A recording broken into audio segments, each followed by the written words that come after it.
Hello বন্ধুরা, কেমন আছো? আমি ভালো আছি। আমি রিনা চলে এসেছি আবার তোমাদের সাথে একটা রেসিপি শেয়ার করতে। সেটা হচ্ছে একটা চিকেনের রেসিপি। দেখো তোমরা আমি চিকেনের রেসিপিটা কীভাবে বানিয়েছি। সবাই তো নিজের মতো বানায়, আমি আমার মতো করে বানিয়েছি। প্রথমে কড়াইতে তেল নিয়ে নিয়েছি। এবার তেলটা গরম হওয়ার জন্য আমি বসিয়ে দিয়েছি। এবার তেলটা একটু গরম হচ্ছে। গরম হওয়ার পর আমি দিয়ে দেবো জিরে।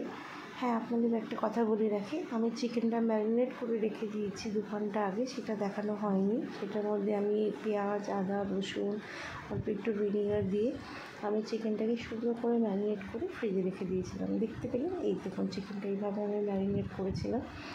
একটা লেগ পিস ছিল সমেত, সেটাকে দিয়ে এভাবে ম্যারিনেট চিকেনটাকে আমি তেলের মধ্যে দিয়ে দিলাম। এরকমভাবে একটা একটা করে পিস করে সবগুলোতে দিয়ে দিচ্ছি আমি। এটার মধ্যে আমি সমস্ত মশলা দিয়ে দিয়েছিলাম, পেঁয়াজ, আদা, রসুন, টমেটো, কাঁচা লঙ্কা দিয়ে তারপরে মিক্সিতে পেস্ট করে নিয়ে তারপরে চিকেনে মেখে আমি 2 ঘন্টা রেখে দিয়েছিলাম। সেটা আমি শ্যুট করা হয়নি। এবার চিকেনটাকে আস্তে আস্তে হতে দিতে হবে। এবার আমি ওটাকে হাই ফ্লেমে প্রথমে বসিয়ে রাখবো। দেখুন আমি এইভাবে বসিয়ে রেখেছি হাই ফ্লেমে। আর এই চিকেনটায় সবথেকে বড়ো জিনিস, আমি 1 ফোঁটা জল অ্যাড করিনি। এবার আমি হলুদ দিলাম। হলুদ দেওয়ার পর আমি কাশ্মীরি রেড চিলি পাউডার দেবো। দেখতেই পাচ্ছ হলুদ দিয়েছি, এবার কাশ্মীরি রেড চিলি পাউডার দিলাম। দিয়ে এবার এটাকে হালকা হাতে নাড়তে হবে যাতে লেগ পিসটা ভেঙে না যায়, কারণ চিকেন ভীষণ নরম হয়।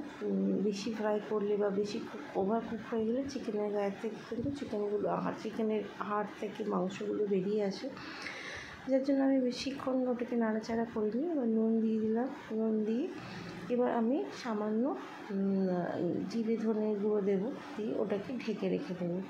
দেখো এবার দিলাম, দিয়ে এবার এটাকে একটা সুন্দর ঢেকে রেখে দিলাম। এবার 5 মিনিট আমি এটা মিডিয়াম ফ্লেমে হতে দেবো। তারপরে এটা খুললাম, ঢাকনাটা খুলে দেখলাম যে চিকেনটা এখনও জল ছেড়েছে। দেখতেই পাচ্ছ বন্ধুরা, আমি কিন্তু 1 ফোঁটা জল অ্যাড করিনি এই মাংসটাতে। পুরো আমি মাংসটার সময় নিয়ে আস্তে আস্তে কম আছে আমি আস্তে আস্তে করেছি। দেখো আমার চিকেন লেগ পিসটা কিন্তু গোটা আছে, ওটা কিন্তু ছেড়ে যায়নি। এবার আমি জল দিই না, আমার জল দিলে খুব একটা চিকেন খেতে ভালো লাগে না। আবার আমি চিকেনটাকে ঢেকে দেবো একটা বাটি দিয়ে। সুন্দর করে ঢেকে দিলাম। ঢেকে দেওয়ার পর আবার কিছুক্ষণ 5 মিনিট রাখার পর আবার তুলে দেখছি চিকেন থেকে দেখো কত জল বেরিয়েছে, কারণ ম্যারিনেট করা ছিল বলে, যার জন্য জলটা ছাড়বে। চিকেনের থেকে জল ছাড়ে। চিকেনটা ফুটছে, দেখতেই পাচ্ছ তোমরা। দেখো কত সুন্দর করে চিকেনটা ফুটছে। এখন একটু গরম মশলা অ্যাড করলাম। এবার অ্যাড করে এটাকে আবার ঢেকে দেবো কিছুক্ষণের জন্য। আবার 5 মিনিটের মতো এটা কুক হতে থাকবে। একটু নেড়ে ছেড়ে দেবো যাতে গরম মশলাটা মিশে যায়। দিয়ে আবার ওটাকে আমি 5 মিনিটের জন্য ঢাকা দিয়ে রেখে দেবো। আমি কিন্তু অন্য কোনো মশলা অ্যাড করিনি এটায়। শুধু শুধু পেঁয়াজ রসুন দিয়ে চিকেনটা তৈরি হয়েছে। একটু গরম মশলা দিয়েছি। এবার এটাকে আস্তে আস্তে ফুটতে দিচ্ছি। আমার গ্যাসের ফ্লেম কিন্তু খুব একটা বাড়ানো নেই, একদম মিডিয়ামে আছে। দেখতেই পাচ্ছ তোমরা, দেখলে বুঝতেই পারবে। এইভাবে চিকেনটাকে কিছুক্ষণ ফুটতে দেবো।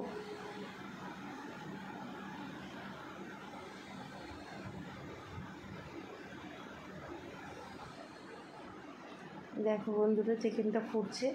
এরপরে আমি অ্যাড করবো ফ্যাটানো টক দই। 2 চামচের মতো ফ্যাটানো টক দই আমি অ্যাড করেছি, কারণ টক দইটা একটু দিলে ভালো লাগে খেতে, আর সুস্বাদুও হয়। এবার আমি অ্যাড করি অ্যাকচুয়ালি। এবার দিয়ে ভালো করে একটা খুন্তি বা সাহায্যে ভালো করে মিশিয়ে নিতে হবে। দেখো মেশাচ্ছি আমি। পিসটা দেখেছো কত সুন্দর আছে, একটু ভাঙেনি কিন্তু। আবার ওটাকে ঢেকে দেবো আমি 5 মিনিটের জন্য।